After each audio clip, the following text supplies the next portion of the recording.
The entire community for the Indianapolis Colts went through a massive emotional roller coaster over the last 48 hours. Guys, before you say I'm being dramatic, I'm not exaggerating. Kyle knows that I went from it ain't happening to oh my God, this is getting traction to oh my God, this might happen to yeah, it's not happening. You know what I'm saying? Like it legitimately went in that exact order. And for those of you that haven't put two and two together, there were rumors that Andrew Luck may come out of retirement due to some texts that were sent from a friend of a friend to Andrew Luck's wife or whatever. And they were, to sum it up, saying that Andrew was supposed to be meeting with Jim Irsay today at 12 to discuss his future and how much he missed football over the last year and how he's now a parent, whatever. But so it started as a rumor at 10 a.m. I was working on Wednesday.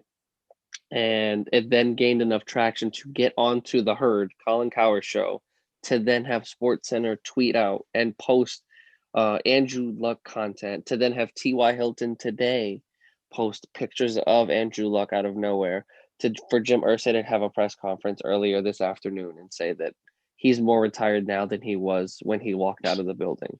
So as you see in the diagram that I have put in front of you, that is how my emotional scale has gone over the last 48 hours. But bro, why do people make these rumors up, man? Like who goes out of their way to create text like that? Like I fucking hate people. You know why? Because people like to stir up drama, like to stir up rumors. And when I first heard the news, when you were texting me about this, I was in the mindset that he's done, dude. Like when I remember that press conference, and you could tell like that guy was just so physically and mentally beat up by all the trauma that he took throughout the 8 to 9 years that he was in the league. And I still have a most of my disdain goes towards freaking Ryan Grigson for the fact Don't say that that name. they Don't say that they name. never invested in an offensive line to protect him because look, I mean we mentioned this I think maybe a week or two ago. Andrew Luck did not outlive Tom Brady's career. Like Andrew Luck was literally the next guy for Indianapolis after Peyton Manning had moved on to Denver. And they couldn't even get a decade out of Andrew Luck, and through no fault of his own. That I solely blame what happened to Andrew Luck at the feet of Ryan Grigson because it was absolutely atrocious. And I don't know if I can go with the coaching staff to a certain extent, but you have to defend the most important asset of that team by investing in a competent offensive line, and they just did not do that, and it shortened his career. To what extent, we'll never know because he only really got to play for 8 9 years. And when I saw these rumors coming up, it's just like no, it's just he's done. He's not coming back. First of all, I haven't even heard from him since he's retired. He After doesn't that do press social conference, media. He I haven't doesn't heard a have a smart. He doesn't have a I haven't heard a smartphone, bro. word from him.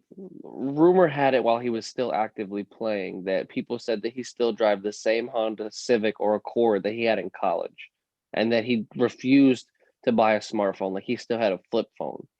Andrew Luck was probably the most conservative NFL athlete in history that just didn't spend his money, and he invested. Andrew Luck was valedictorian of his college class at Stanford.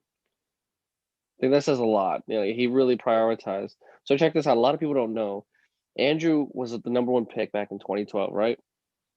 He didn't report to camp for practice until he graduated, which was like 2 months after OTAs and mini camps and rookie camp. He didn't come until after. And Jim Irsay said, "Go finish your degree." That's how dedicated this man was to his degree.